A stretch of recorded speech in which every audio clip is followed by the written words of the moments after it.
জান্নাতুন আসছে, ওয়ালাইকুম আসসালাম।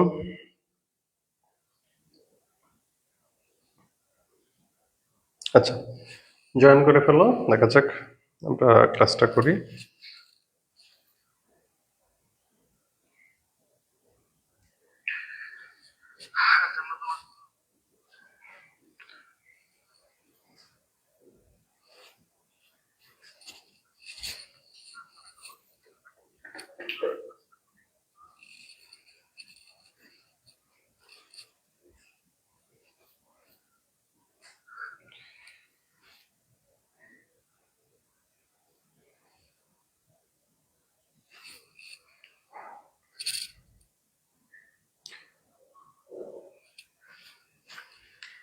এটাতে ঝামেলা।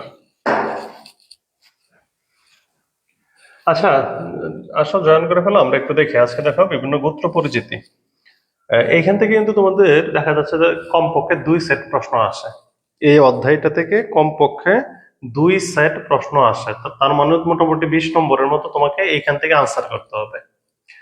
তার মানে এইটার যে গুরুত্ব, এটার গুরুত্ব অপরিসীম, এটার গুরুত্ব বলে বোঝানো যাবে না। এটার গুরুত্ব অনেক কিছু, এটা খুবই গুরুত্বপূর্ণ জিনিস। আমাদের যেহেতু আজকে আমরা জাস্ট খালি আজকে অধ্যায়গুলো পড়বো যেগুলো খুবই গুরুত্বপূর্ণ, 10টা আমরা গোত্র নিছি, 10টা গোত্র নিয়ে আমরা আলোচনা করব। এখন তোমাদের দেখা যায় যে একটা করে গোত্র পরীক্ষায় আসে না, আসে 2টা বা 3টা একত্রে বৈশিষ্ট্য চায় এবং শনাক্তকারী বৈশিষ্ট্য, যে বৈশিষ্ট্যগুলো দিয়ে আসলে চেনা যায় যে এটা অমুক ফ্যামিলি, এটা তমুক ফ্যামিলি। তো সেই ক্ষেত্রে আমাদের যে কাজটা করতে হয়, যেগুলো একবারে কি পয়েন্ট, হ্যাঁ, যেগুলা দিয়ে কেবল চেনা যায়, এগুলা ইউনিক বৈশিষ্ট্য, যে এই বৈশিষ্ট্যগুলা এই জাতীয় উদ্ভিদ ছাড়া অন্য কোনো গোত্রের উদ্ভিদে পাওয়া যাবে না, এই বৈশিষ্ট্যগুলাই দিয়ে রাখছে এখানে। এখন দেখো এখানে যে গোত্রগুলা, যখন তোমাকে 3টা বা 4টা গোত্রের আনসার করতে হবে একই প্রশ্নে, তোমাকে কখনো কখনো একই প্রশ্নে বলে যে অ্যাকান্থেসি ফ্যামিলি কিংবা অ্যাস্টারেসি ফ্যামিলি কিংবা কিউকারবাটিসি ফ্যামিলি, এই ফ্যামিলিগুলোর বৈশিষ্ট্যগুলো লেখো উদাহরণ সহ। তখন তোমাকে যে কাজটা করতে হয়, এরকম 3টা বা 4টা গোত্র দিতে হয়। তাই এরকম 3টা বা 4টা গোত্রের সব বৈশিষ্ট্য তুমি লিখলে অনেক সময় লাগবে, তোমার মনেও থাকবে না। তাহলে এক একটা গোত্রের যে কি কি পয়েন্ট গুলো আছে, যে পয়েন্ট গুলো তোমাকে অবশ্যই পরীক্ষায় লিখতে হবে, আমি এখানে ছোট করে সব লিখে রাখছি। আর তোমাদের জন্য যে নোট রেডি করতেছি সেখানে আমি ডিটেলসে দিছি, সাথে এগুলাও দিয়ে দিছি। এইগুলা আজকে আমরা জাস্ট খালি গোত্রের পরিচিতি শিখবো, আর এখানে যে বৈশিষ্ট্যগুলো আছে সেগুলো হালকা করে মানে ব্যাখ্যা করব। আর আমাদের যে পয়েন্টগুলা থাকবে, যেমন কেরিঅপসিস কি, পরাগধানী সর্বমুখ, এই যে বিষয়গুলা, এই বিষয়গুলোর জন্য আলাদা একটা ক্লাস নেব। যেহেতু উইক সম্পর্কে তোমরা টিকা আসলে বা যে কোনো ধরনের প্রশ্ন আসলে চিত্র সহকারে লিখতে পারো, ওইগুলোতে চিত্র আঁকাইতে হবে আর কি, হ্যাঁ। তো তবু আজকে যতটুকু পারা যায় আমি তোমাদেরকে বোঝানোর চেষ্টা করবো। আচ্ছা, এখন তাহলে দেখো ক্লাস শুরু করে দিয়ে, অলরেডি তোমরা 12 জন আসছো, বাকিরা দেখে নেবে। যে পোয়াসি গোত্র, যেটা পোয়াসি, এই পোয়াসি গোত্রটা খুবই পরিচিত গোত্র, প্রথমেই রাখছে। এটাও খুবই ইম্পর্টেন্ট, আসার মতো একটা প্রশ্ন। আর যেহেতু এটা খুবই সহজ বিষয়, তাহলে সেই জিনিসটা আমি প্রথমে রাখছি। এখন দেখো পোয়াসি গোত্র, এটা হলো ঘাস গোত্র। ঘাস কোনটা? ওই যে ধান জাতের যেগুলো আছে। মনে রাখবা পোয়াসি মানে হলো ধান, তুমি এই জিনিসটা মনে রাখবা, পোয়াসি মানে হলো ধান। আচ্ছা, এই যে পোয়াসি আছে, এই পোয়াসি ঘাস আছে না, ধান জাতীয় যেটা আছে এটা হলো পোয়াসি, যে শস্য দানা আমরা যেটা খাই এটা। এখন দেখো যে এখানে কি বলছে, কাণ্ড নলাকার। খালি ধান গাছের কথা চিন্তা করো, একটা ধান গাছ, ধান গাছ তো অন্তত সবাই দেখছো, আমি আশা করি ধান গাছ সবাই দেখছো। তো ধান গাছের কাণ্ডটা কেমন থাকে? ধান গাছের কাণ্ডটা থাকে নলাকার। কেমন নলাকার? এই যে এরকম নলাকার থাকে, এই যে এরকম নলাকার থাকে, আবার মাঝখানে গিট গিট থাকে, এগুলোকে বলা হয় নোডিউল। আচ্ছা, তারপর দেখা বলছে মধ্যপর্ব সাধারণত ফাঁকা থাকে। হ্যাঁ, বেশিরভাগ ক্ষেত্রে মধ্যপর্ব ফাঁকা থাকে। ধান গাছ দিয়ে আমরা ওই যে ফাঁপা কাণ্ড দিয়ে মাঝে মাঝে বাঁশি বাজাইতাম। এই যে দেখো, এই যে ঘাস গোত্রের একটা অন্যতম উদ্ভিদ কিন্তু বাঁশ। মনে রাখা, ধানের পোয়েসি গোত্রের একটা উদ্ভিদ হলো, যদিও এটা বলা হয়েছে ঘাস গোত্র, তাহলে বাঁশ কিন্তু এক প্রকারের ঘাস। আচ্ছা, এখন দেখো কাণ্ড নলাকার এবং মধ্যপর্ব সাধারণত ফাঁপা। মধ্যপর্ব কোনগুলাকে বলে? পর্ব বলেন যে দেখো ধান বা একটা বাঁশ, যেহেতু গাছ গোত্র হলো বাঁশ, একটা জিনিস মনে রাখো যে বাঁশের কি থাকে, এরকম গিট থাকে না, ধান গাছেরও এরকম গিট থাকে এবং মাঝখানেরটা থাকে কি ফাঁকা। ওই যে আমরা বলছি যে যে কাণ্ড নলাকার, দেখো কাণ্ডটা নলের মতো, মধ্য পর্ব সাধারণত ফাঁপা, এটাকে বলা হয় পর্ব। এটা থেকে এটাকে বলা হয় একটা পর্ব, আর এই দুইটা পর্বের মাঝখানের যে অংশটুকু এটাকে বলা হয় মধ্য পর্ব। তো এখন একটু খেয়াল করে দেখো, আমাদের যে মধ্য পর্বটা ছিল, মধ্য পর্ব তো ফাঁপাই, এই যে মধ্য পর্ব ফাঁপা। তারপর দেখো কি বলছে, পাতার গোড়ায় কাণ্ড বেষ্টক পত্রমূল থাকে। আচ্ছা, আমরা জানি পত্রমূল কোথায় থাকবে, পত্রমূল থাকবে পাতার নিচে। এখন ধান গাছটাকে একটু কল্পনা করো, ধান গাছের যে কাজটা হয় যে যে আমাদের যে একটা ধান গাছ থাকবে, নর্মালি দেখো যদি ধান গাছ আমি আঁকানোর চেষ্টা করি, এটা যদি একটা ধান গাছ হয়, তাহলে ধান গাছের দেখবে এইখান থেকে যখন পাতা তৈরি হয়, একটা ধরো এটা একটা পাতা, ধান গাছের একটা পাতা, হ্যাঁ, তো এই যে ধান গাছের যখন একটা পাতা তৈরি হয়, এই পাতা যখন তৈরি হয় দেখবা এই পর্যন্ত পুরাটাকে সে পেঁচায় ধরে রাখে, এটা এরকম। এই যে এটা যদি ধান গাছ হয় তাহলে এটা এমনি পেঁচায় ধরে রাখে, একবারে পুরা অংশটাকে এইভাবে ধরে রাখে। এই যে এভাবে যে ধরে রাখে জায়গাটা, এটাকে বলা হয় পত্রমূল। এটা কেমন, কাণ্ড বেষ্টক। মানে এই যে আমাদের ধান গাছ আছে, ধান গাছের যে কাণ্ডটা, ফাঁপা কাণ্ডটা যেটা থাকবে, নলাকার কাণ্ডটা, সেটাকে সে একটা, এটাকে বলা হয় rice blade sheet. Rice blade sheet, এটাকে বলা হয় পত্র ফলক বা ব্লেড বলে। এটার যে এরকম গোড়ার দিকে যে অংশটা থাকে এটাকে বলা হয় পত্র ফলকের গোড়া, যেটাকে বলা হয় পত্রমূল। এটা কি করে, ধান গাছটাকে চারদিকে এমনি আঁকড়ে ধরে। এটার ধরো তো বোটা থাকে না, অন্যান্য পাতা তো বোটা থাকে। ধরো একটা আম গাছ আছে, আম গাছের বা কাঁঠাল গাছ আছে, পাতা কি থাকবে, কাণ্ডের সাথে একটা বোটা দিয়ে যুক্ত থাকে। এটা বোটার পরিবর্তে কি থাকে, এরকম কলা গাছের কথা চিন্তা করো। কলা গাছ কি করে, ওই যে তার যে খোলস গুলা দিয়ে যেভাবে ধরে রাখে, তেমনি ধানের পাতাগুলা কি করে ধরে রাখে, এটাকে বলা হয় কাণ্ডবেষ্টক পত্রমূল। এবং লিগিউল থাকে। আচ্ছা, লিগিউল জিনিসটা কি, লিগিউল জিনিসটা হলো যে এই যে ধানের পাতাটা থাকে, এইখানে একটা অতিরিক্ত সাদার মতো অংশ থাকে, এই যে এই জায়গাটার মধ্যে, এই জিনিসটা হলো লিগিউল। এটা সাদা থাকে লিগিউলটা। এখন তো চিত্রটা তোমাদের দেখাইলে ভালো হইতো। জিনিসটা হলো এইখানে একটা এরকম অতিরিক্ত অংশ থাকে, এই যে কাণ্ড আর পাতার মাঝখানে অতিরিক্ত একটা এরকম অংশ থাকে, যাকে বলা হয় লিগিউল। তাহলে এটা হলো পাতার পত্রফলক, আর এটা হলো কাণ্ডবেষ্টক পত্রমূল, আর এইখানে একটা সাদা অংশ থাকে অতিরিক্ত, সাদার মতন, এটাকে বলা হয় আমাদের যে লিগিউল। তারপরে দেখো বলছে কি, পুষ্পবিন্যাস স্পাইকলেট। ওই যে ধানের যে ছড়াটার কথা চিন্তা করো, ধানের ছড়াটাই তো ধানের ফুল হয়, ফুল থেকে পরবর্তীতে ফল হয়। তো ধানের ছড়াটা, এই যে ধানের ছড়াটা কেমন থাকে, আচ্ছা আচ্ছা, ধানের ছড়াটা কেমন থাকে, ধানের ছড়াটা থাকে এই যে এরকম, তারপরে কি হয়, এরকম করে ব্রাঞ্চিং হয়, ব্রাঞ্চিং হয়, অনেকগুলো ব্রাঞ্চিং হয়, ব্রাঞ্চিং হওয়ার পরে এরকম কি হয়, ধান হয়। আচ্ছা, ধানগুলো আমি আঁকাইতে পারতেছি না, ধর এই যে এরকম এরকম ধান হয় না, এই যে ধানগুলো যে হয় ধানের মধ্যে, এখন ধানগুলো এই প্রত্যেকটা কিন্তু একটা ধানের ফুল না, এটা পুরাটা মিলে হয় অনেকগুলা ফুলের সমষ্টি হলো একটা ধানের ছড়া। এই যে ধানের ছড়াগুলো যে তৈরি হয়, হ্যাঁ, এগুলোকে বলা হয় ইনফ্লোরেসেন্স বা পুষ্পমঞ্জরি। এখন আমরা যেগুলো পড়বো, পুষ্পমঞ্জরি মানে কি, পুষ্পমঞ্জরি হলো এক গুচ্ছ পুষ্প একত্রে থাকে, তারা একক পুষ্প হিসেবে থাকে না, এক গুচ্ছ আকারে থাকে, একে বলা হয় পুষ্পমঞ্জরি। এখন ধানের যে পুষ্পমঞ্জরি, এর মধ্যে এক একটা যে ধান, তোমরা খেয়াল করছো কিনা, ধানের যে জিনিসটা, এটা কিন্তু খুবই ইন্টারেস্টিং একটা জিনিস, যে ধানের যে চুচার মতো অংশ থাকে না, এটা কিন্তু প্রথমে যখন ধানটা যখন খুলে যায়, একবারে কচি অবস্থায় যখন ফুলটা আসে, তখন এই যে ধানটার যে চুষা চুষা বা তুষ বলি, তোমরা তোমরা কি বলো জানি না, আমরা তুষ বলি, যে উপরের যে খোলসটা, এই খোলসটা কিন্তু কচি অবস্থায় এরকম আলগা হয়ে যায়, আলগা হয়ে এইখান থেকে কিন্তু ফুল বের হয়। ফুলটার পাপড়ি টাপড়ি কোনো কিছু থাকে না, এই ধরো এরকম একটা স্ট্রাকচার বের হয়, এখানে একটা ফুলের অংশ থাকে, আর এটা থাকে অনেকটা পাখির পালকের মতো। এই যে ধানটা, এটা যখন আবার নিষেক ঘটে, তখন আবার কি হয়, কলসগুলো দুইটা একত্রে লেগে যায়। এখন এইখানে দেখো যে জিনিসটা আমাদেরকে বলছে যে স্পাইকলেট, স্পাইকলেট কোনটা, এই যে একটা ফুলকে, এখানে তো অসংখ্য ধান আছে, প্রত্যেকটা ধান কিন্তু প্রজননের আগ মুহূর্তে এরকম করে খুলে যায়, ফুল তৈরি হয়, মানে প্রত্যেকটা ফুল থেকে পরবর্তীতে একটা করে ধান হয়। তাহলে এই যে ছোট একটা অংশকে বলা হয় স্পাইকলেট। এটা যেহেতু কাটার মতো, ধানটা যেহেতু কাটার মতো, এই জন্য একে বলে স্পাইকলেট। ল্যাট যখন থাকবে তখন বুঝবো এখানে একটা ছোট কোনো কিছু থাকবে, ল্যাট। এই ল্যাট জায়গাটা থাকবে, এটাকে বলা হয় ফ্লোরেট, ফ্লোরেট, ফ্লোরেট মানে ছোট, আচ্ছা এটা তো ফ্লোরেট, ফ্লোরেট, এটা ফ্লোরেট বলে, আচ্ছা এটা লেট ফ্লোর ইয়া হয়ে গেছে আর কি, বানানটা ভুল হয়ে গেছে, আচ্ছা ঠিক আছে, ফ্লোরেট, ফ্লোরেট, আচ্ছা ফ্লোরেট মানে ছোট একটা অংশ।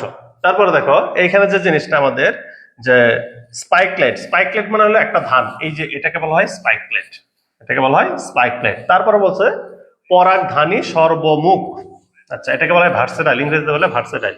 পরাগধানী সর্বমুখ বলতে বোঝায় যে পরাগধানী তো বুঝো, পুরুষ ফুলের যে অংশটা পরাগধানী থাকে সেইখানে যে জিনিসটা থাকে, যে ধরো এইটা একটা পরাগধানী, পরাগধানী থাকবে কিসে, এখানে থাকবে পরাগ নালী। আচ্ছা এখন এই যে পরাগনালীটা এটার মাঝখানে এমন ভাবে থাকে যে এই যে পরাগধানীটা উপরের অংশটা পরাগধানী, আর এটা হলো আমাদের যেটা পরাগধানীকে ধরে রাখে আর কি। হ্যাঁ, তাহলে এই যে পরাগদণ্ডটা এটাকে বলা হয় পরাগদণ্ড, এটাকে বলা হয় পরাগধানী। এখানের ভিতরে পুংকেশর ইয়া থাকে, পুংরেণুগুলা থাকে। এখন এটা এমন ভাবে থাকে, এই জিনিসটা খুব আলগা ভাবে থাকে, আলগা, খুব টাইটলি থাকে না, আলগা ভাবে থাকে। যখনই বাতাস বা অন্য কোনো মাধ্যমে এটা নড়াচড়া করে তখন কি করে, এই যে পরাগধানীটা এটা সে সব জায়গায় এরকম এরকম করে নড়তে পারে, দুলতে পারে। এই যে একটু দুলতে পারে সব দিক দিক বরাবর, এটা এইদিকে দুলতে পারে, এটা এইদিকে দুলতে পারে, এইদিকে দুলতে পারে, এইদিকে দুলতে পারে, মানে সব দিকে যেহেতু সে দুলতে পারে সেজন্য একে বলা হয় পরাগধানী সর্বমুখ বা ভার্সেটাইল। ভার্সেটাইল মানে হলো সব বিষয়ে তার থাকে, মানে বলে সে তো বলে ভার্সেটাইল একজন মানুষ, মানে কি সব দিকের গুণাবলী তার ভিতরে আছে, এরকম জিনিসকে বলা হয় ভার্সেটাইল। তাই পরাগধানী ভার্সেটাইল মানে পরাগধানীটা পরাগদণ্ডের সাথে আলগাভাবে লেগে থাকে, খুব দৃঢ়ভাবে থাকে না, আলগাভাবে কোনোভাবে জাস্ট খালি লেগে থাকে, যার ফলে একটু বাতাস বা এই জাতীয় কোনো কিছু আসলে কি হয়, এই জিনিসটা এরকম নাড়াচাড়া করতে পারে, সব দিক বরাবর নাড়াচাড়া করতে পারে, এই জন্য একে বলা হয় ভার্সেটাইল পরাগধানী বা সর্বমুখ পরাগধানী। তারপরে দেখো বলছে গর্ভমুণ্ড পালকের নেই, এই যে জিনিসটা কোথায় আঁকাইছিলাম দেখ বলে গেছে, এই যে গর্ভমুণ্ড, এই যে স্ত্রীফুলটা, স্ত্রীফুলের এই যে গর্ভমুণ্ডটা এটা থাকে অনেকটা এরকম আর কি, এরকম কাটা কাটা কাটা কাটা থাকে, এটা গর্ভমুণ্ড। গর্ভমুণ্ডের এই অংশটা পালকের মতো, এটা হলো আমাদের ধানের গর্ভমুণ্ড যেটা আছে গর্ভমুণ্ড এরকম, এটা অনেকটা পালকের মতো। এবং ফল যেটা হয়, ফলের নাম কিরিওপসিস, এটা কিন্তু ইম্পর্টেন্ট জিনিস, এখানে যে কয়টা জিনিস দিয়ে রাখছি সব কয়টা ইম্পর্টেন্ট। যেমন পরাগধানী সর্বমুখ, এই যে জিনিসটা কি, তোমার এই জিনিসটা বোঝা লাগবে। ফল কিরিওপসিস, কিরিওপসিস জিনিসটা কি, কিরিওপসিস হলো আমাদের ধান বা ঘাস জাতীয় গোত্রের ফলের বৈশিষ্ট্য। এখানে দেখো ধান কিন্তু একটা ফল, এবং এই ফলের ভিতরে যে বীজ থাকে, চালটা হইলো বীজ, তাহলে ফলের অংশটা কোনটা, আমরা তো সাধারণত ফলের অংশটা দেখি না। এখানে দেখো আমরা যে ধানটা দেখি, ধানের ভিতরে কি দেখি আমরা, চাল দেখি, এই চালটা কিন্তু বীজ। তাহলে আমরা জানি একটা ফলের যদি এটা যদি একটা ধরো এটা যদি একটা আম হয়, তাহলে আমের ভিতরে আমরা জানি যে আমের ভিতরে বীজ থাকে, আমের ভিতরে বীজ আছে, বীজের পরে আমের মাংস লংস, তারপরে থাকে খোলস। তাহলে ধান যদি আমাদের একটা ফল হয়, তাহলে ধানের বীজ আছে, বুঝলাম বীজটা হলো চাল, তাহলে বীজের পরে যে ফলের অংশটা পেরিকার্প বলে, সেটা কোথায়, সেটা এতই পাতলা থাকে, সেটা যে ধানের খোসা থাকে মানে চোষাটা থাকে, তুষ থাকে, তার সাথে লেগে যায়, আলাদা করা যায় না। তার মানে ধানের বীজটাই মোটামুটি বলা যায় ধানের ফল। তাহলে দেখো এখানে আমরা এই ধরনের যে ফলটা থাকে, এই ধরনের ফলকে বলা হয় কেরিওপসিস, এই ধরনের ফলকে বলা হয় কেরিওপসিস। তাহলে এই যে আমাদের পোয়েসি ফ্যামিলির এই চারটা বিষয় তুমি অবশ্যই উল্লেখ করবা। এই চারটা হলো কি পয়েন্ট, কাণ্ড থাকবে নলাকার, মাঝখানে ফাঁপা থাকবে, আর এর ভিতরে কি থাকবে, নোট থাকবে, এই যে এগুলোকে বলা হয় নোট বা পর্ব। আর মাঝখানে যেটা পর্ব মধ্য থাকবে বা মধ্য পর্ব থাকবে, সেটা কেমন থাকবে, ফাঁপা থাকবে। তারপরে যে আমাদের পাতা থাকবে পত্রমূল, সেটা কাণ্ডকে বেষ্টন করে রাখবে। তারপরে কি বলছে, লিগুইল থাকবে। লিগুইল কি, লিগুইল হলো এই যে এখানে পাতা আর কাণ্ড যেখান থেকে আলাদা হয়েছে, ঠিক এই জায়গায় একটা এরকম কি বলা যায়, উপপত্রের মতো একটা অংশ থাকে, একটু সাদা কালারের মতো, সেটা কি করে এখানে যেন পানি, যে আমাদের যে পত্র ফলক এটা আর এই লিগুইলের মাঝখানে যেন পানি ধুলাবালি কীটপতঙ্গ ঢুকতে না পারে, সেই জন্য এখানে এটা প্রোটেকশন হিসেবে কাজ করে, এটাকে বলা হয় লিগিউল। তারপরে দেখো স্পাইকলেট, আমাদের যে ফুলের অংশটা, এই যে একটা ধান, একটা ধানের এটা যখন ফুল অবস্থায় থাকে একে ফ্লোরেট বলে, আর ছোট্ট একটা অংশকে বলা হয় স্পাইক প্লেট। তারপরে এখানে কি আছে আমাদের পরাগধানী সর্বমুখ। পরাগধানী সর্বমুখ বলতে বোঝায় এমন একটা পরাগদণ্ড যে দণ্ডটা পরাগধানীর সাথে আলগাভাবে লেগে থাকবে, যেন খুব সহজেই বাতাসের সাথে এটা সব দিক দিয়ে চলাফেরা করতে পারে, দুলতে পারে, ঘুরতে পারে, পরাগরেণু ছড়াইতে পারে। আমরা জানি যে ঘাস যেটা আছে, ঘাস গোত্র যেটা আছে, বিশেষ করে ধান, এদের পরাগায়ন কৌশলটা হলো বায়ুর মাধ্যমে পরাগায়ন ঘটে থাকে। তাহলে এই যে আমাদের প্রসেসটা, এই যে আমাদের স্ট্রাকচারটা, এই স্ট্রাকচারটাকে বলা হয় সর্বমুখ পরাগধানী। তারপরে দেখো বলছে যে গর্ভমুণ্ড পালকের নেই। আমরা তো দেখলাম এই গর্ভমুণ্ড কেমন, যে গর্ভমুণ্ড পালকের নেই, যে দুইটা পালক পাখির পালকের মধ্যে, এবং ফল কিরিওপসিস। কিরিওপসিস ফল কি? কিরিওপসিস ফল হলো এমন এক ধরনের ফল যার পুরা ফলটাকে একটা বীজের মতো মনে হয়। কারণ কি? কারণ হলো ফলের যে পেরিকার্প, যে মাংসল অংশটা, সেই মাংসল অংশটা উপরের যে খোসা থাকে তার সাথে এমন ভাবে লেগে যায় এদেরকে আলাদা করা যায় না। অর্থাৎ মাংসল অংশটা হলো খুবই পাতলা এক ধরনের প্রাচীরের মতো আর কি, যেটা ইয়ার সাথে লেগে যায় আর কি, ফলের খোসার সাথে লেগে যায়। ফলে কোনটা ফলের মাংসল অংশ এবং কোনটা ফলের মানে খোসা, সেটা আলাদা করা যায় না। সেজন্য এই ধরনের ফলকে বলা হয় কিরিওপসিস। আচ্ছা, আশা করি তোমাদের এখানে আর কোনো ঝামেলা নাই যে আমাদের পোয়েসি ফ্যামিলি নিয়ে। এখন চল দেখি আমরা পরের ফ্যামিলিটা দেখি, লিলিয়াসি। আচ্ছা, এটার কিন্তু উদাহরণ লাগবে। আমি উদাহরণ দেই নাই কারণ আমার যে নোটটা আছে প্রত্যেকটা ফ্যামিলির এখানে উদাহরণ দেওয়া আছে, 5টা করে দেওয়া আছে। তোমরা অন্তত 3-4টা করে শিখবা।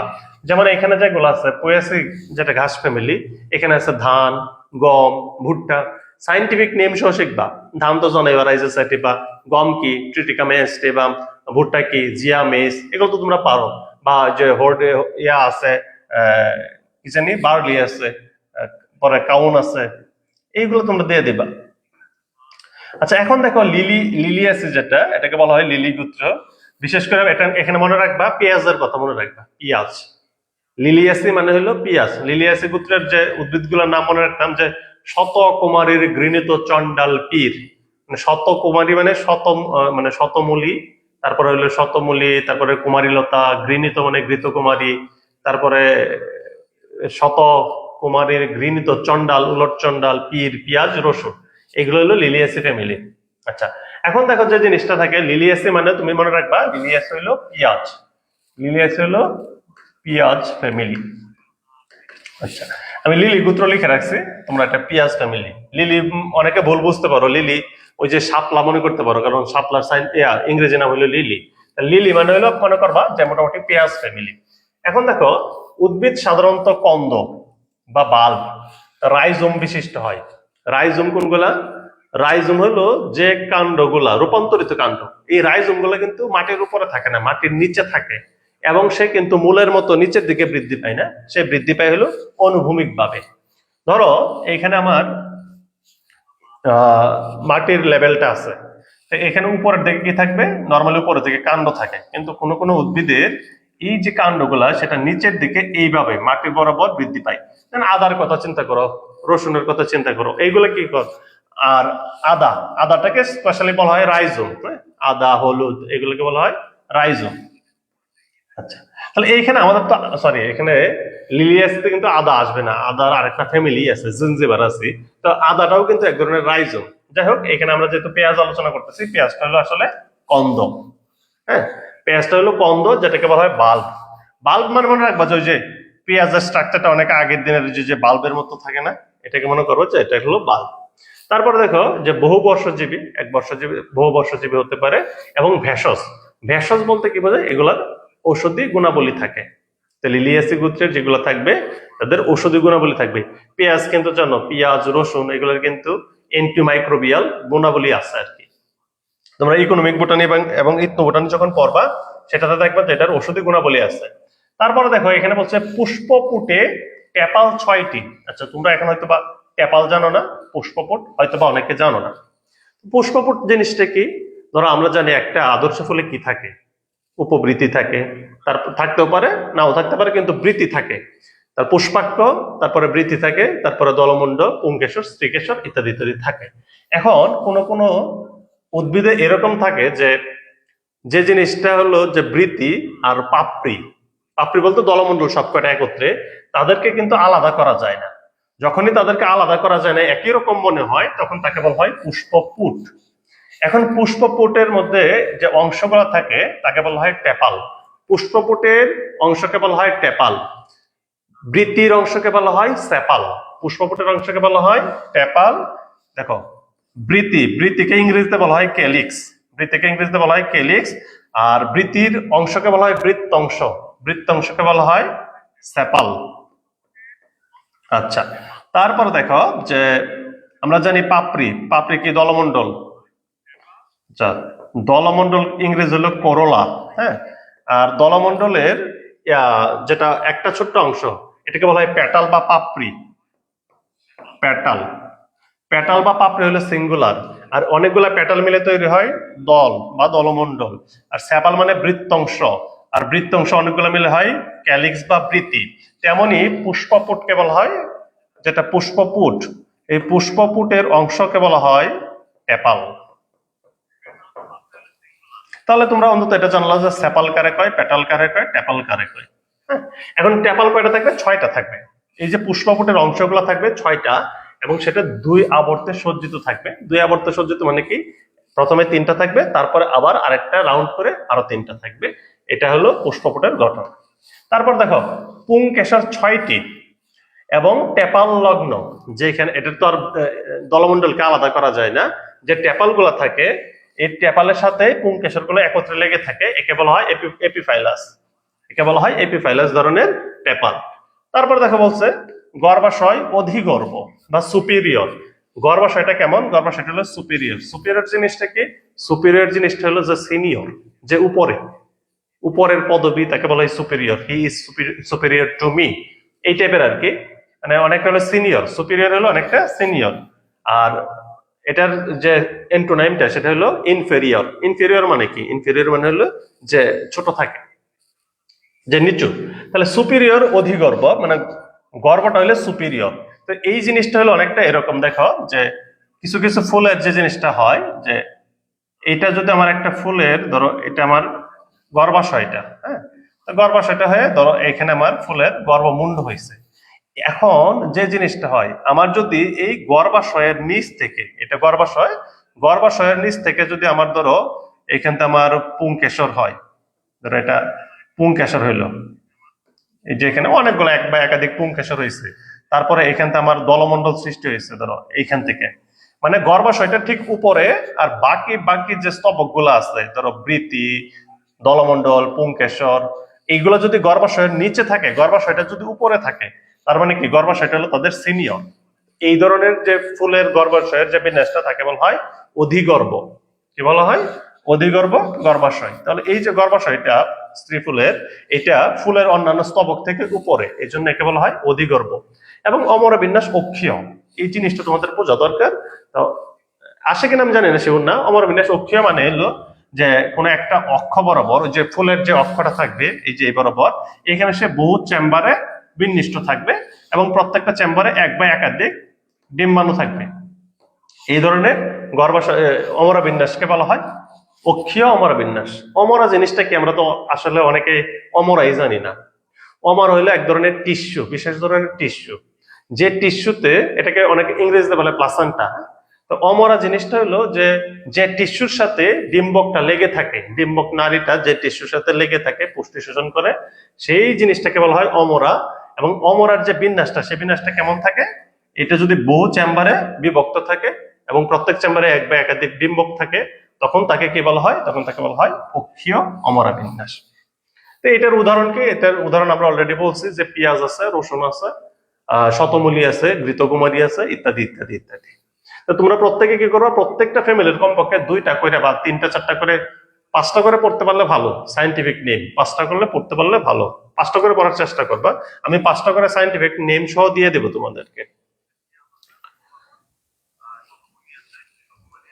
আচ্ছা, তারপরে দেখো আমাদের যেটা, যে একান্তাসি ফ্যামিলি, যেটা এটা হলো বাসব গোত্র। এখন তোমরা জিনিসগুলো গাছগুলো দেখছো কিনা, না দেখলে আসলে এগুলো মানে একত্রে ম্যাচিং করা একটু কঠিন হয়ে যায়। তারপরে দেখো আমি একটু বোঝানোর চেষ্টা করি। আমার কাছে সময় ছিল না আজকে, তাই আমি ছবিগুলো ইনক্লুড করতে পারি না। ছবি ইনক্লুড করতে পারলে ভালো হইতো। আচ্ছা, এখন দেখো যে একান্তাসি বা বাসব ফ্যামিলি, যেটা বাসক গাছের যে পর্বগুলা থাকে, একটু আগে বলছি পর্ব কোনগুলা, পর্ব হলো ধরো এটা যদি একটা কাণ্ড থাকে তাহলে এখানে গিটের মতো অংশ যেগুলো থাকে এগুলোকে বলা হয় পর্ব, আর মাঝখানের যে অংশটা থাকে তাকে বলা হয় পর্ব মধ্য। পর্ব মধ্য কোনটা, এতটুক থেকে এতটুকু হলো পর্ব মধ্য। ধরো আমরা একটা আখের কথা চিন্তা করি, আখ যে তোমাদের এলাকায় কি কৈশোর বা গ্যান্ডারি যাই বলে, গ্যান্ডারির একটা গিট্টু থাকে না যেগুলোকে আমরা কামড়ায় ফেলে দিই, খাই না, আর মাঝখানের যে অংশটা খাই এটাকে বলা হয় পর্ব মধ্য। আর এই যে যে গিট গুলা থাকে এই গিট গুলোকে বলা হয় পর্ব, এগুলো বলা হয় নোড, আর এটাকে এই অংশটুকু বলা হয় ইন্টার নোড। আচ্ছা এখন দেখো এটা কেমন থাকে, এটা ফোলা থাকবে, এখানে কি থাকবে একটু বেশি সাইজে ফোলা থাকবে, যেখানে গিট থাকবে এইখানে ফোলা থাকবে। আচ্ছা, ব্যাপারটা আমি আরেকটু সুন্দর করে আঁকি, ধরো যেখানে নোট থাকবে এখানে কি থাকবে, ফোলা থাকবে।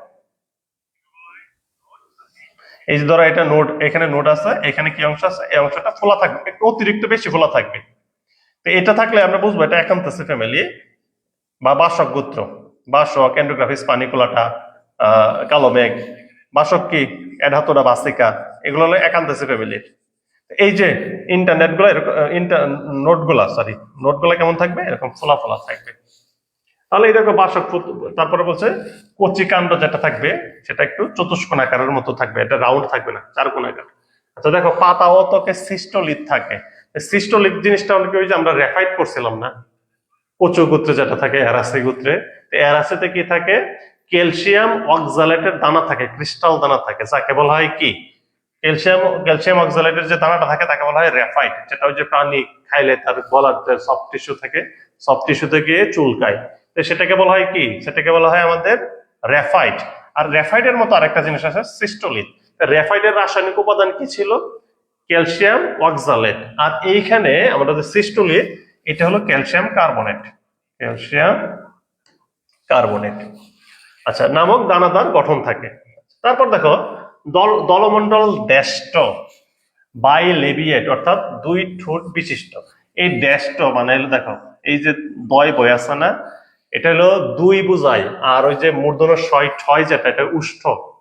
তাহলে তোমরা যদি এত কঠিন মনে হয় বলবা যে যে জিনিসটা থাকবে দলমন্ডল থাকবে এটা হলো দুই ঠোঁট বিশিষ্ট, মানে এর ফুলগুলা আসলে এরকম হয় অনেকটা, যে এরকম পাতাগুলা এরকম এরকম দুইটা ঠোঁটের মতো মনে হয়, যে ফুলগুলা সাদা টাইপের ছোট ছোট ফুল হয়, ছোট একেবারে ছোট না, এরকম ফুল হয়, এরকম দুইটা ঠোঁটের মতো হয়, এই জন্য একে বলা হয় দুই ঠোঁট বিশিষ্ট। তারপর দেখো বীজের নিচে হুকের মতো, হুক জানো তো, এটা এই টাইপের আংটার মতো অংশটাকে বলা হয় হুক, তো এটাকে বলা হয় জাকুলেটর বা হুক বলে। এটা কি হয়, এটা ওই যে যখন ছড়ায়া যায় বীজটা, এটা কোনো কিছুর সাথে সে আংটার মতো লেগে এই বীজগুলো এক জায়গা থেকে আরেক জায়গায় চলে যেতে পারে, অথবা এটা যখন ইয়া হয় ম্যাচিউরড হয় তখন তারা নিজেরাই ফেটে যায়, তখন এটার উপর ভর করে সে এক জায়গা থেকে আরেকটু বেশি দূরে গিয়ে ছড়ায় পড়ে, এটাকে বলা হয় সিড ডিসপারসাল। আচ্ছা, তো এখানে হলো বাসক গোত্র, পানিকুলাটা, ওই যে এন্ডোগ্রাফিস পানিকুলাটা, কালমেঘ, তারপরে আছে বাসক, এরাতোডা বাসিকা ইত্যাদি হলো এইসব ফ্যামিলির সদস্য। তাহলে আমাদের 3 নাম্বার গোত্রটা গেল। তারপর দেখো আজকে আমাদের আরেকটা আছে অ্যাস্টারেসি, এটা হলো খুব কমন গোত্র। অ্যাস্টারেসি হলো খুব কমন গোত্র, যে জিনিসটা হলো সূর্যমুখী। দেখো এখন সূর্যমুখী ফুলের মতো, দেখো তোমার তাকায় দেখো আরো অনেক ফুল আসে সূর্যমুখী ফুলের মতো, অ্যাস্টারেসি। ধরো ওই যে গাঁদা ফুলটা, গাঁদা ফুলের গঠনটা সূর্যমুখী ফুলের গঠনটা দেখো প্রায় একই রকম। অথবা ওই যে মহাবৃঙ্গরাজ যেটা দেখো হলুদ টাইপের যে ফুলটা ওই যে ইয়াতে হয়ে থাকে, উইডেলিয়া ট্রাইলোবাটা, মহাবৃঙ্গরাজ, ওই স্ট্রাকচার কেমন, ওই সূর্যমুখী ফুলের মতো। এখন দেখো বলছে পুষ্পবিন্যাস ক্যাপিচুলাম। আচ্ছা এখন জিনিসটা হলো পুষ্পবিন্যাসটা কি, পুষ্পবিন্যাস যে কথা, পুষ্পমঞ্জরি একই কথা। তাহলে পুষ্পমঞ্জরি জিনিসটা কি, ওই যে অসংখ্য পুষ্প একত্রে থেকে যদি সে একটা স্ট্রাকচার তৈরি করে তখন এই যে এক গুচ্ছ পুষ্পকে বলা হয় পুষ্পমঞ্জরি। এখন সাধারণভাবে আমরা যখন একটা সূর্যমুখীকে দেখি মনে হয় যে এখানে একটা সূর্যমুখী ফুল, কিন্তু আসলে এখানে অনেকগুলা শয়ে শয়ে ফুল থাকে একটা স্ট্রাকচারের মধ্যে। এই যে ইনফ্লোরেসেন্সটা বা পুষ্প বিন্যাসটা, এই পুষ্প বিন্যাসটাকে বলা হয় ক্যাপিচুলাম। কেমন থাকে, ধরো এই যে এরকম একটা ডিস্কের মতো থাকে না সূর্যমুখীর যেটা থাকে, এখানে একটা ডিস্কের মতো থাকে, আর এইখানে অসংখ্য অসংখ্য ছোট ছোট ফুল থাকে, অসংখ্য অসংখ্য ছোট ছোট ফুল থাকে, অসংখ্য অসংখ্য ছোট ছোট ফুল থাকে। এই যে স্ট্রাকচারটা এটাকে বলা হয় আসলে হেড বলে, এটা মন্ডুক না মন্ডুক, এটার আবার আরেকটা ইংরেজি আছে হেড, ক্যাপিচুলাম বা হেড। ওই যে মাথার মধ্যে ফুলগুলো ফুটে রয়েছে, এখানে স্ত্রী পুরুষ ফুল সব এখানে আজ থাকে। এখানে থাকে দুই ধরনের ফুল, একটা পুষ্প আছে, একটাকে বলা হয় রে আর একটাকে বলা হয় ডিস্ক। এটা ব্যাখ্যা করবো না, আমরা পরবর্তীতে যখন পড়বো তখন এটা ব্যাখ্যা করব। এই যে টার্ম গুলাকে নিয়ে আরেকটা ক্লাস হবে। এই টার্ম গুলো যেগুলো পরীক্ষায় বিভিন্ন সময় আসছে, একবারে চিত্র সহ কিভাবে ব্যাখ্যা করতে হবে সেই বিষয়ে আরেকটা ক্লাস হবে। তারপর দেখো বলছে কি পুষ্পপুট রোমস পেপাস, পেপাসে রূপান্তরিত হয়। পেপাস জিনিসটা কি? পেপাস জিনিসটা অনেকটা রুমের মতো, অনেকটা কাটার মতো। এই যে যেটাও আবার ওই যে করতে পারে, ফলকে বিস্তারে সাহায্য করতে পারে, এটাকে বলে আসলে পেপাস। ওই দেখো রুমস, কখনো কখনো তোমরা খেয়াল করে দেখবা যে কিছু কিছু উদ্ভিদ আছে বা গাছ আছে, সেই গাছের এইখানে একটু সূক্ষ্ম সূক্ষ্ম করে দেখবা হালকা হালকা এরকম আমাদের শরীরে যেরকম হালকা হালকা লোম থাকে, গাছের এরকম লোম থাকে। এই লোম গুলোকে বলা হয় রোম, এটাকে বলা হয় রোম।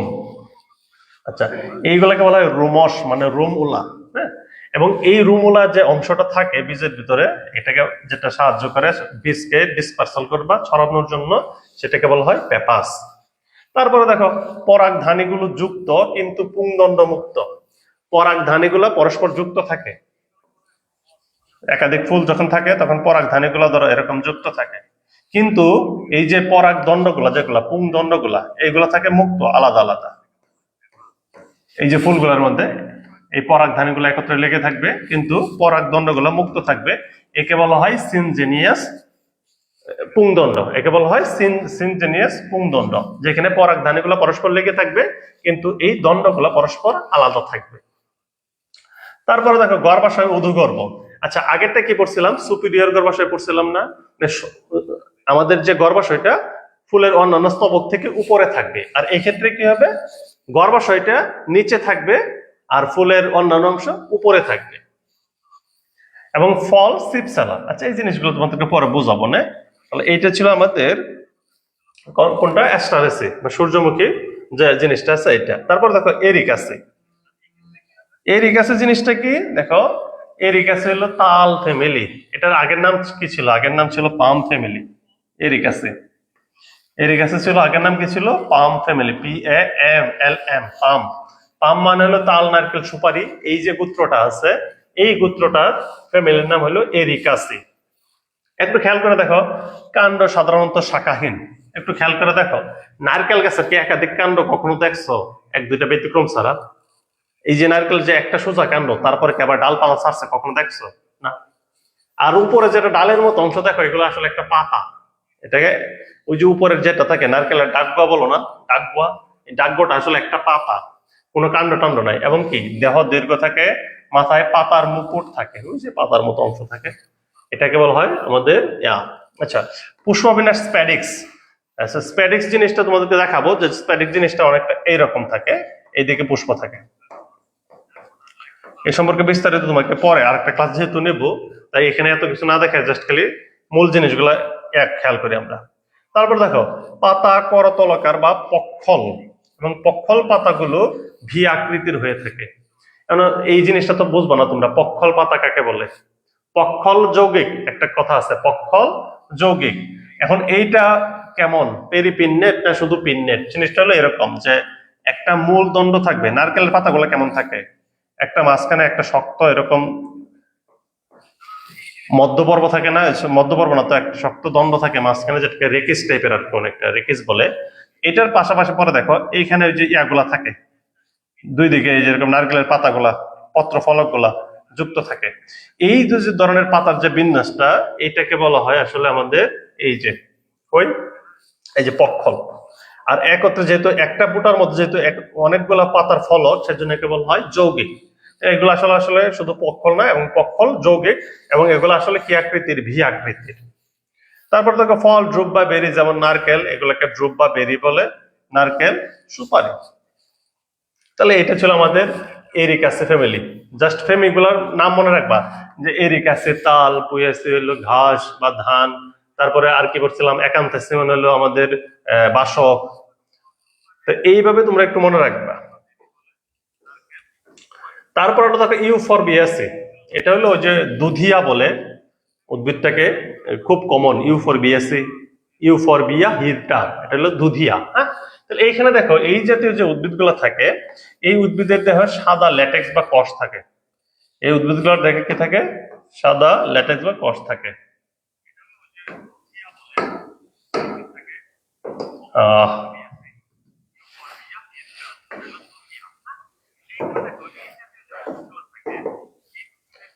আচ্ছা, দেখো সাদা ল্যাটেক্স বা কষ থাকে, ল্যাটেক্স বা কষ, সাদা ল্যাটেক্স বা কষ। আচ্ছা, তারপরে দেখো পুষ্পবিন্যাস বিশেষ ধরনের সায়াথিয়াম। আচ্ছা, সায়াথিয়াম জিনিসটা হলো সহজ বিষয়, একটু মনে রাখো। পুষ্পবিন্যাসটা কেমন দেখো, পুষ্পবিন্যাস মানে কি? ওই যে ফুলগুলা কিভাবে থাকবে, এটা হচ্ছে সায়াথিয়াম। সায়াথিয়াম জিনিসটা হলো যে এরকম একটা পুষ্পমঞ্জরি থাকবে, মাঝখানে থাকবে স্ত্রী ফুলটা।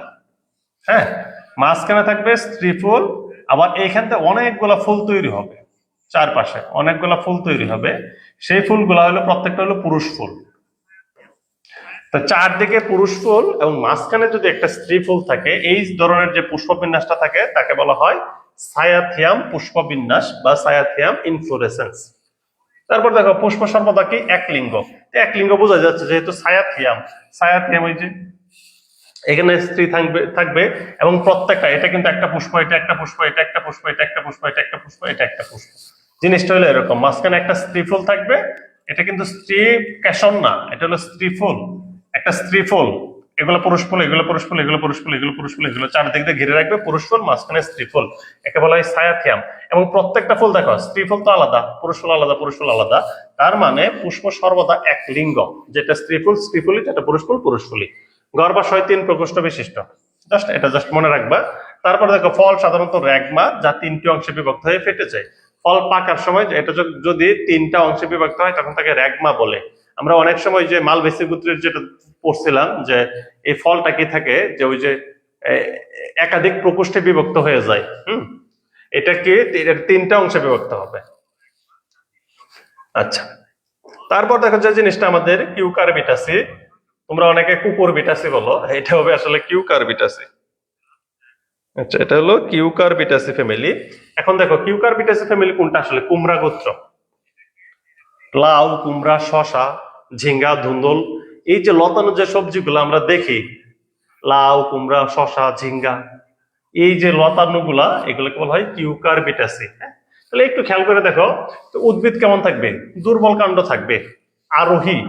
আরোহী মানে কি? সে নিচ থেকে উপরের দিকে আরোহণ করে, তার তো কাণ্ড নরম, সে তো শক্ত হয়ে দাঁড়াইতে পারে না। সে ক্রিপার, তাকে বলা হয় ক্রিপার। ক্রিপার মানে কি? যে হামাগুড়ি দিয়ে চলে। উদ্ভিদটা কি করে? এক জায়গা থেকে যখন আরেক জায়গায় সে মুভ করে তখন কি করে? মাটির উপর ভর করে সে যায়, সে সোজা হয়ে দাঁড়াইতে পারে না। এবং যখন সে সোজা হয়ে দাঁড়াইতে চায় তখন তার ট্যান্ড্রিল নামক একটা বিশেষ ধরনের আকর্ষী থাকে। ট্যান্ড্রিলটা এই দেখবা লাউ কুমড়ার, ধরো এটা লাউ কুমড়ার ডগা, ধরো এটা লাউ কুমড়ার ডগা। এখন লাউয়ের এখানতে পাতা হয়েছে, ধরো লাউয়ের পাতা কেমন, ধরো এটা লাউয়ের পাতা, এটা এটা ধরো লাউয়ের পাতা। হওয়ার পর দেখবা এইখানতে এই যে এরকম এরকম একটা অংশ থাকে। সে কি করে? যে সামনে যদি কোনো গাছের ইয়া পায় সেটাকে সে আঁকড়ায় ধরে ফেলে। এই জিনিসটাকে বলা হয় ট্যান্ডেল বা আকর্ষী। একটু খেয়াল করে দেখো, লাউ কুমড়া জাতীয় উদ্ভিদ ছাড়া কোথাও কি দেখছো এই জিনিসটা? আর কোন উদ্ভিদে এই জিনিসটা নাই, যে এইখান থেকে সে দেখছে যে এখানে একটা ডাল আছে গাছের, সে এইখান থেকে কি করবে? একটা বিশেষ ধরনের এরকম স্প্রিং এর মতো সুতার মতো অংশ বের করবে, এটা দিয়ে সে আঁকড়ে ধরে রাখবে। একে ইংরেজিতে বলা হয় ট্যান্ড্রিল, বাংলায় বলে আকর্ষী। এটা একমাত্র কিউকারবিটাসি ফ্যামিলি, লেবু সরি যে আমাদের কি কুমড়া, লাউ, শসা এই জাতীয় উদ্ভিদে দেখা যায়, অন্য কোথাও দেখা যায় না। এটা হলো এটা খুবই গুরুত্বপূর্ণ একটা পয়েন্ট আর কি এখানে। পুষ্প একলিঙ্গ, যেটা স্ত্রী ফুল হয় স্ত্রী ফুলি, যেটা পুরুষ ফুল হয় এটা পুরুষ ফুলি, এবং পরাগধানী এস আকৃতির হয়। এটা একটু মনে রাখবা, পরাগধানী এস আকৃতি, একটু বাঁকা হয় আর কি পরাগধানীটা এরকম। অন্য জায়গায় আমরা দেখি পরাগধানীটা নর্মালি এই টাইপের হয়, তারপর এখানে পরাগদণ্ডটা থাকে, আর এটা সাধারণত একটু বাঁকা হয়, এতটাও এস আকৃতির হয় না, হালকা আর কি, এটা সচক্ষে দেখা। তারপর দেখো পুংকেশর গুলো পুংদণ্ড এবং পরাগধানী সহ সম্পূর্ণ যুক্ত, যাকে বলা হয় সিনান্ড্রাস। এখন যদি বলে সিনান্ড্রাস পুংকেশর কাকে বলে? সিনান্ড্রাস পুংকেশর হলো যেখানে পুংদণ্ড এবং পরাগধানী সম্পূর্ণ একত্রে যুক্ত। কুমড়া ফুল গুলো দেখো, কুমড়া ফুলে কি হয়, কুমড়া ফুলটা তো অনেকটা এরকম, এই যে এরকম হয় ধরো কুমড়া ফুলটা।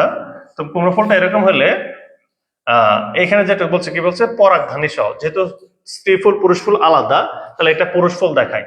ধরো এটা পুরুষ ফুল, পুরুষ ফুলে কি হবে, এই যে যখন এখানে পরাগধানীটা তৈরি হবে, এইখানে এই পরাগধানীটা একত্রে মিশে যায়।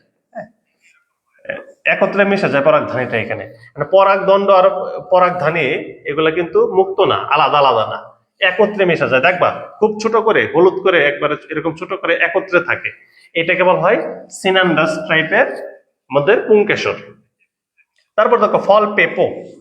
পেপো মানে কি, পেপো মানে হলো উপরের খোসাটা শক্ত থাকবে, ভিতরে নরম থাকবে। এই ধরনের কিউকারবিডিসের যে ফল থাকে তাকে বলা হয় পেপো।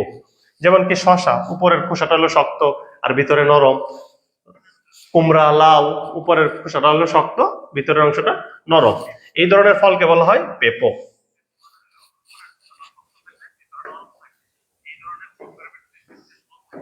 তারপর দেখো পলিগন আছে, এটা হলো লতা কস্তুরী গোত্র। জাস্ট খালি দেখবা এটার পর্বগুলো একটু দৃশ্যমান ভাবে ফোলা থাকবে, পাতার গোড়ায় নল সদৃশ পেল্লা বা ওয়ার্কক্রিয়েট উপপত্র থাকে। মানে এটা তো তোমাকে দেখাইতে পারবো না, জাস্ট খালি মনে রাখো। পুষ্প ক্ষুদ্র এবং টেপাল সংখ্যা সাধারণত 3 বা 6। টেপাল সংখ্যা মানে যেহেতু টেপাল সংখ্যা বলছে, তার মানে এইখানেও আমাদের পুষ্পপুট থাকবে, যেখানে বৃতি আর দলমণ্ডল আলাদা করা যায় না। ফল ত্রিকোণাকার নাট বা একিন টাইপের। যাই হোক, এগুলো সব ব্যাখ্যা তোমাদেরকে নিয়ে আসবো না। তারপর দেখো আমাদের যে জিনিসটা আছে ম্যাগনোলিয়াসি বা চম্পা গোত্র। এই জিনিসটা দেখো দ্বিবীজপত্রীর একটা গোত্র। এটা কেমন থাকবে, কাস্টল বা পাতা চিরহরিত থাকবে। চিরহরিত পাতা কোনটা, যে পাতা সারা বছর ঝরে না। মানে কিছু উদ্ভিদ আছে আমাদের শীতকালে পাতা ঝরে যায়, যেমন মেহগনি গাছ, এটাকে বলা হয় পত্র পতনশীল উদ্ভিদ। আর যেগুলো আম জাম কাঁঠাল আছে, এগুলো দেখবে সারা বছর কখনোই একসাথে সকল পাতা ঝরে ওই যে শুধুমাত্র কাঠিগুলো দাঁড়ায় থাকবে, এরকম কোনো কখনো হবে না। এই ধরনের উদ্ভিদকে বলা হয় পাতা চিরহরিত। তারপর দেখো বড় উপপত্র থাকে, যা কচি মুকুলকে টুপির মতো ঢেকে রাখে। উপপত্র, উপপত্র কোনটা, উপপত্র হয়েছে এটা, যে এইখানতে আমার একটা পাতা হয়েছে, এটা একটা পাতা, পাতার এইখানটা যদি এরকম বড় বড় ছোট ছোট অংশ থাকে, যে কোনো দিকে থাকতে পারে, তখন এটাকে বলা হয় উপপত্র। পাতার গোড়ার দিকে যদি কোন রকম পাতার মতো অংশ দেখা যায় ছোট, সেটাকে বলা হয় উপপত্র।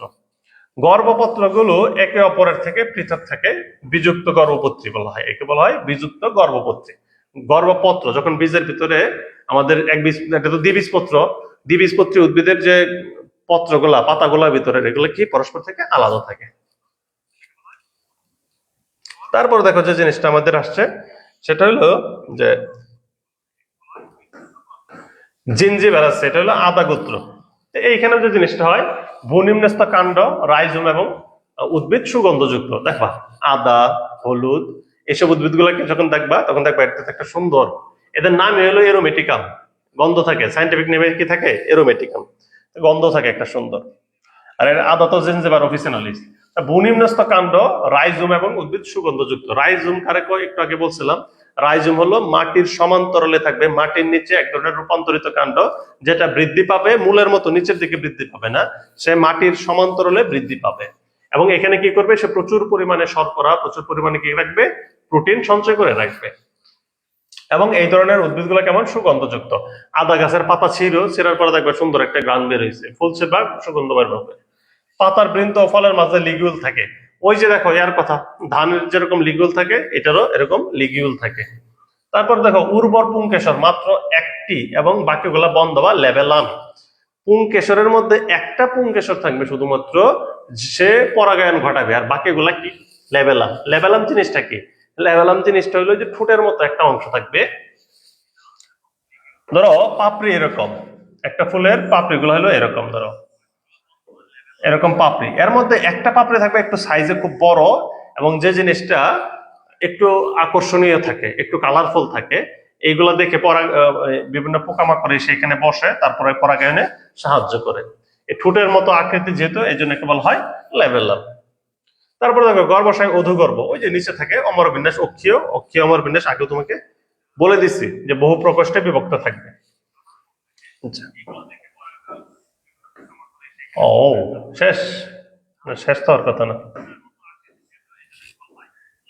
আচ্ছা একটু দেখো এখানে, আমি কয়েকটা ছবি দিছিলাম, যদিও এটা আরেকটা ক্লাস লাগবে, তারপর আজকে একটু দেখাই দেই, আগামী ক্লাসে আমরা দেখবো, পরে বিস্তারিত দেখবো।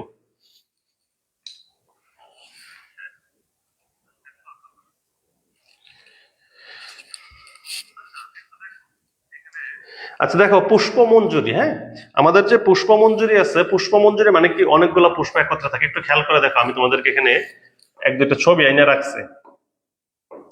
এখানে বলছে পুষ্পমঞ্জুরি দুই ধরনের পুষ্পমঞ্জুরি থাকে। একটাকে বলা হয় রেসমস, একটাকে বলা হয় রেসমস বা অনিয়ত, আর একটাকে বলা হয় নিয়ত।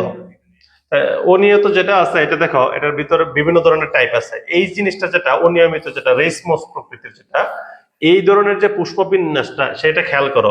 সেটা হলো এরকম একটা দণ্ডের মতো হয়, এবং ফুলগুলা এইখান থেকে শুরু করে এখান থেকে বাড়ে, তারপরে এটা উপরের দিকে বাড়তে থাকে, এদিকে ফুল হইতে থাকে, উপরের দিকে বাড়তে থাকে, এদিকে ফুল হইতে থাকে, উপরের দিকে বাড়তে থাকে, এদিকে ফুল হইতে থাকে। এটাকে বলা হয় রেসিম। তারপরে দেখো করিম। করিম জিনিসটা একটু খেয়াল করো। করিম হইলো এক ধরনের রেসমস ধরনের এক ধরনের কি পুষ্পবিন্যাস, বা আমাদের বলতে পারি মঞ্জুরি পত্র।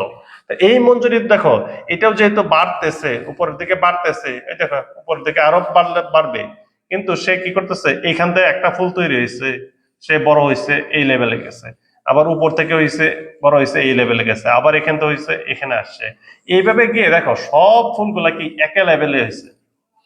যখন প্রত্যেকটা ফুল একই লেভেলে গিয়ে শেষ হবে, তার বৃদ্ধি শেষ হবে, কিন্তু ফুলগুলা কিন্তু একই জায়গা থেকে উৎপত্তি হয়েছে না, তখন এই ধরনের বিন্যাসকে বলা হয় আমাদের করিম। এইটা চিনতে যে কত ঝামেলা হইতো, করিম আর আম্বেলের মধ্যে খুব ঝামেলা হইতো। এটা হলো করিম। আরেকটা দেখো করিমের মতো আর কি, করিম বোস রেসিন, এই জিনিসটা কি, এই জিনিসটা কিন্তু দেখো এটার মতো, এখান থেকে শুরু হয়েছে এখানে, কিন্তু এটাকে কিন্তু ওইখানে শেষ হয় না, এটাকে এরকম একটা স্ট্রাকচার তৈরি করছে, আম্বেল আমরাল আকৃতির, হ্যাঁ, এইরকম একটা। আরেকটা দেখো স্পাইক বা কাটার মতো, ওই দেখো দুই পাশে কাটার মতো অংশ থাকবে, কিন্তু একই জায়গায় দেখো এখান থেকে উপরের দিকে যাচ্ছে আর ফুল হচ্ছে, উপরের দিকে যাচ্ছে ফুল হচ্ছে। ক্যাটকিন ওই একই টাইপের। এখানে একটা জিনিস বোঝার আছে যে স্পাইকের সাথে ক্যাটকিনের পার্থক্য কি। ক্যাটকিনের পার্থক্য হলো দেখো, এটা কি হয়েছে, এই যে একটা এদিকে হয়েছে, একটা এদিকে হয়েছে, একটা এদিকে হয়েছে, একটা এদিকে হয়েছে, এখানে দেখো একটা এদিকে হয়েছে, একটা এদিকে হয়েছে, একটা এদিকে হয়েছে। এখন এইটার এটার মধ্যে পার্থক্যটা কি, কেউ বলতে পারবা?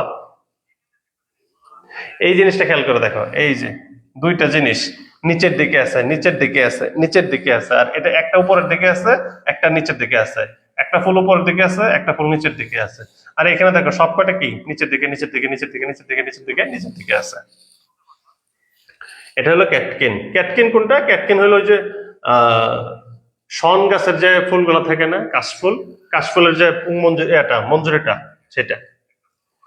আচ্ছা তারপরে দেখো আরো আছে রেসপন্সের মধ্যে, এই যে আমরা স্প্যাডিক্স এর কথা বলছিলাম, তোমাদেরকে দেখাইছিলাম স্প্যাডিক্স জিনিসটা কি। স্প্যাডিক্স জিনিসটা এরকম যে এই যে পুষ্পগুলা, এটা এরকম একটা স্পেডের মতো, কোদালের মতো একটা অংশ করবে।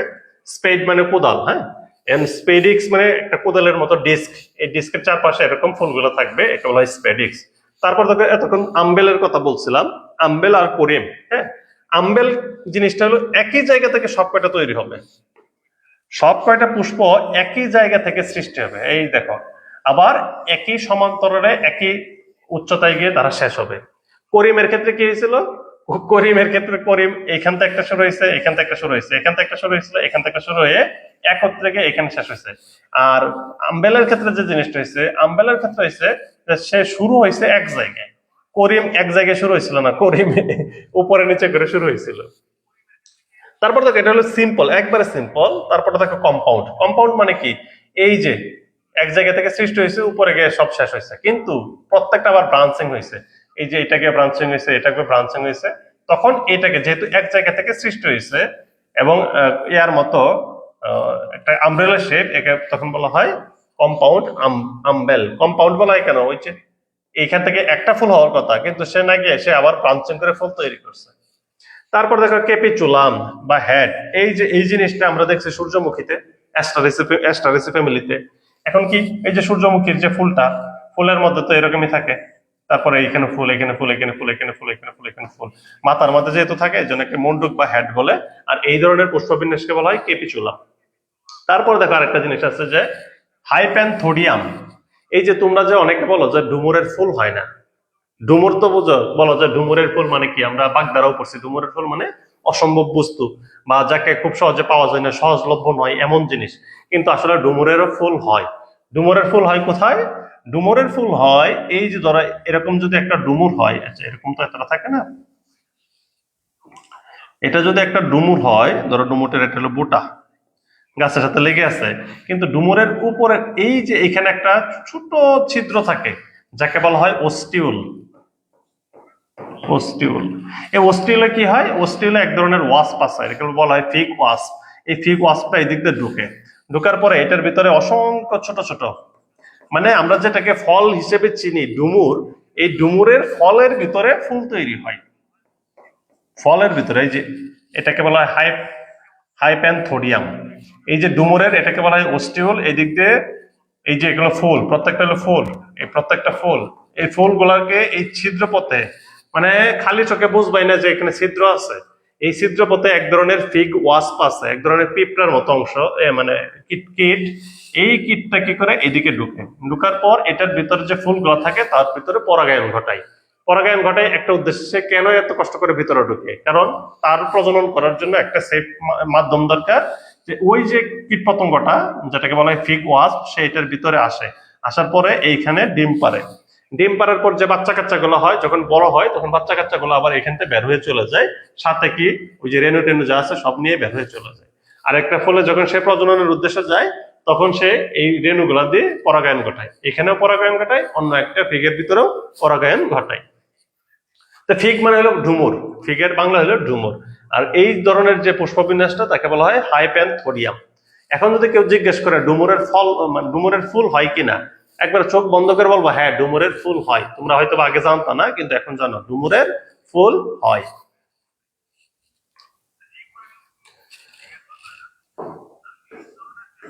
আচ্ছা, তারপর দেখো সাইমোস। সাইমোস জিনিসটা কি? সাইমোস হলো এক জায়গায় থেকেই সৃষ্টি হবে, এইখানে মোটামুটি সব শেষ করে ফেলবে, এটা এরকম করে লম্বা হবে না, আর এখান থেকে ফুল হবে আর লম্বা হবে, ব্যাপারটা এরকম হবে না। ওই দেখো এই এক জায়গা থেকে হয়েছে, এখান থেকে একটা প্রান্তে ফুল হয়েছে, এখানে প্রান্তে ফুল হয়েছে আর বাকিটা এখানে হয়ে গেছে, এখান থেকে শুরু হয়েছে প্রান্তে ফুল হয়েছে, বাকিটা এখান থেকে শেষ হয়ে গেছে, এখান থেকে হয়েছে প্রান্তে ফুল হয়েছে, বাকিটা এখান থেকে শেষ হয়ে গেছে, এগুলোকে বলা হয় সাইমোস ধরনের। বাইপ্যারাস সাইমোস। বাইপ্যারাস কেন? কারণ এই যে দুইটা ব্রাঞ্চ বের হয়েছে, এই জন্য বাইপ্যারাস বলছে। এটাকে ইউনিপ্যারাস বলা হয়েছে কেন? কারণ এখান থেকে একটা একটা শীর্ষে ফুল আর একটা পাশে হয়েছে, ইউনি মানে এক, এই জন্য একটা। এটা বাইপ্যারাস কেন? একটা শীর্ষ ফুল, একটা শীর্ষ ফুল আর দুই পাশে দুইটা ব্রাঞ্চিং হয়েছে, কে বলা হয় বাইপ্যারাস।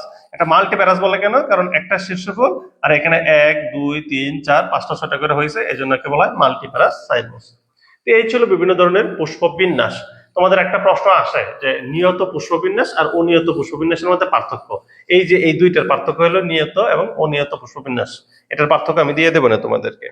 তা আগামী একটা ক্লাস লাগবে, তাহলে আমাদের এই যে গোত্র আছে এই গোত্রগুলো সম্পর্কে আমরা ধারণা, এখানে যে বিষয়গুলো আছে মানে যেগুলো বিগত সালে আসে, দীর্ঘ চতুষ্টি, তারপরে স্প্যাডিক্স, তারপরে হাইপেনথোডিয়াম, তারপরে কি আছে ধরো সায়াথিয়াম, এই টাইপের যত প্রকারের আমাদের যে প্ল্যান্টেক্সোনমির, হ্যাঁ, যত প্রকারের আমাদের ছোট ছোট ইয়াদ গুলা থাকবে, মানে টার্ম গুলা থাকবে, সব টার্ম গুলা আগামী ক্লাসে আমরা ব্যাখ্যা করব।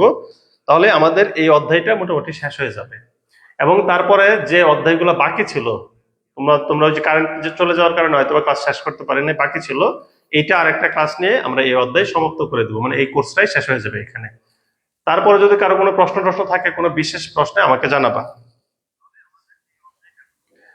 আজকে মোটামুটি যা পড়াইছে এটা আশা করি তোমাদের কাজে লাগবে, তোমরা যারা ক্লাস করছো আশা করি কিছু শিখতে পারবা। হ্যাঁ, একটু মনোযোগ দিয়ে ক্লাসগুলো করো। আর এই অধ্যায়টা আবার বলে দেই, এই অধ্যায়টা অনেক অনেক গুরুত্বপূর্ণ। এখান থেকে মিনিমাম 20 নম্বর থাকবে, মিনিমাম। ম্যাক্সিমাম তো আরো বাড়তেই পারে, 30 নম্বরও থাকতে পারে। তার মানে বুঝতেই পারতেছো, তুমি যদি একটা অধ্যায় ভালো করে পড়ো, কোনো প্রশ্ন বাদ না দাও, তাহলে তোমার 20 নম্বর তোমার কমন। এটা ধরে নাও তোমার 20 নম্বর এখান থেকে কমন আসবে।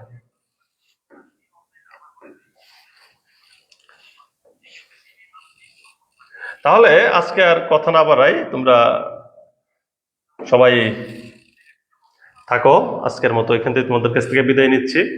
পড়াশোনা করো, আর কারো যদি কোনো অসুবিধা মনে হয় আমার কাছে জানাইতে পারো যে স্যার এই সমস্যা হচ্ছে, ক্লাস করতে পারতেছি না, বা আমি এই টপিকটা বুঝতেছি না। তবে তোমাদের প্রতি অনুরোধ থাকবে তোমরা ক্লাসগুলো নিয়মিত করো। তাহলে কাজে লাগবে, পরীক্ষায় ভালো করবা নিশ্চিত থাকো। এইভাবে কোনো তোমাদের ক্লাসে যতই কলেজে ক্লাস হোক, এইভাবে হাতে কলমে ধরে কেউ তোমাদেরকে কোনোভাবেই পড়াবে না, কখনোই পড়তে পারবে না। এখন কোর্স করার পরেও যদি তুমি না পারো, ব্যাপারটা আমার জন্য লজ্জাজনক হবে। আমি চাই তোমরা অন্যদের চেয়ে ভালো করো, আমি চাই তোমরা অন্যদের চেয়ে ভালো করো এবং অনেক অনেক ভালো করো। আর তোমাদের যাদের প্রবলেম আছে, যে আমাকে এক দুজন পার্সোনালি প্রশ্ন করছিল, যাদের সমস্যা আছে যে এক দুই বিষয়ে যাদের ক্রস আছে ফার্স্ট ইয়ারে, তোমরা সেকেন্ড ইয়ারে উঠে গেছো, যে তোমাদের কিন্তু আবার নতুন করে কোনো ইনকোর্স পরীক্ষা দেওয়ার প্রয়োজন নাই। এটা হলো শুধুমাত্র তাদের জন্য যারা নন প্রমোটেড, যারা আগের বছর পরীক্ষা দিয়ে দ্বিতীয় বর্ষে উত্তীর্ণ হতে পারেনি, তাদের জন্য।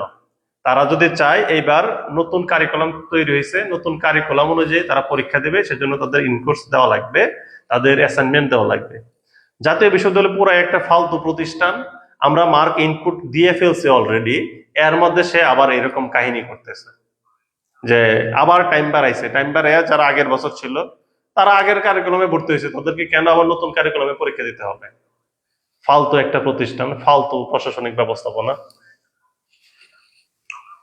যাই হোক, যেহেতু তোমরা ভর্তি হইছো, আর আমিও জাতীয় বিশ্ববিদ্যালয়ে অধিভুক্ত একটা কলেজের শিক্ষক, তাই মানে বাধ্য হয়েই ওদের, মানে বাধ্য হয়ে করতে হয় ব্যাপারটা তা না, মানে অনেকটা এরকমই, যেহেতু জাতীয় বিশ্ববিদ্যালয়ে আছে এবং অনার্স আছে তাই করতে হচ্ছে। জাতীয় বিশ্ববিদ্যালয়ে যখন খুশি তখন তা আমাদের গাড়ি চাপাই দিচ্ছে, এবং আমাদের যারা প্রতিনিধি আছে উচ্চ পর্যায়ের, তারা এই ব্যাপারটাকে ভালোভাবে আর কি হ্যান্ডেল করতে পারতেছে না। কারণ আমরা জাতীয় বিশ্ববিদ্যালয়ের অধীনে চাকরি করি না, আমাদের চাকরি হলো মাধ্যমিক ও উচ্চ শিক্ষা অধিদপ্তর, যেটা শিক্ষা মন্ত্রণালয়ের আন্ডারে। মানে আমরা শিক্ষা মন্ত্রণালয়ের নিয়োগকৃত শিক্ষক, যারা পিএসসির মাধ্যমে বিশেষ দিয়ে আসছে। আমরা জাতীয় বিশ্ববিদ্যালয়ের কেউ না। আমার অনেক সহকর্মী আছে, ধরো ছোট কলেজে চাকরি করতেছে, শুধুমাত্র ইন্টারমিডিয়েট আছে, তার যে স্যালারি আমারও সেম স্যালারি, আমার 1 টাকা স্যালারি বেশি না। আর তোমাদেরকে যাদেরকে আমরা জাতীয় বিশ্ববিদ্যালয়ে পড়াই, এটা হলো অনেকটা আমাদের কাবিখা প্রজেক্টের মতো, যে কাজের বিনিময়ে খাদ্য। ওই তোমাদের ক্লাস টাস নেই, তোমাদের ইনকোর্স পরীক্ষা নেই, তোমাদের খাতা মূল্যায়ন করি, সে বাবদ আমরা কিছু টাকা পয়সা পাই। যে পরিমাণ টাকা পয়সা পাই, সে তুলনায় আমার মনে হয় ইন্টারমিডিয়েট কলেজে ক্লাস করানো আরো বেশি ভালো হবে আর কি। ব্যাপারটা হলো এরকম। যাই হোক, জাতীয় বিশ্ববিদ্যালয়ে তোমরা যেহেতু ভর্তি হয়েছো, অভিশপ্ত একটা প্রতিষ্ঠান, একটু ভালো করে পড়াশোনা করো, কপালে যা আছে তাইতে হবে, সর্বোচ্চটা যেন তোমরা পাইতে পারো, সেজন্য একটু পড়াশোনা করো। তৃষা আসো, আশা করি তৃষা তুমি তোমার উত্তর খুঁজে পাইছো যে তোমাকে পরীক্ষা দিতে হবে না। আবার কে জানে আমাকে নক দিয়ে রাখছিলা তোমাদের পরীক্ষা দিতে হবে না, কেমিস্ট্রিতে ফেল করছো বা অন্যান্য বিষয়ে ফেল টেল যারা করছো, তোমাদের আবার নতুন করে পরীক্ষা দেওয়া লাগবে না। পরীক্ষা কেবল তারাই দেবে যারা নট প্রমোটেড, মানে সেকেন্ড ইয়ারে যারা উত্তীর্ণ হওয়ার যোগ্যতা অর্জন করতে পারে নাই। যাই হোক, সবাই ভালো থেকো, সুস্থ থেকো, অনেক রাত হয়ে গেছে, সবাই ভালো থেকো, সুস্থ থেকো, আল্লাহ হাফেজ, আবার দেখা হবে।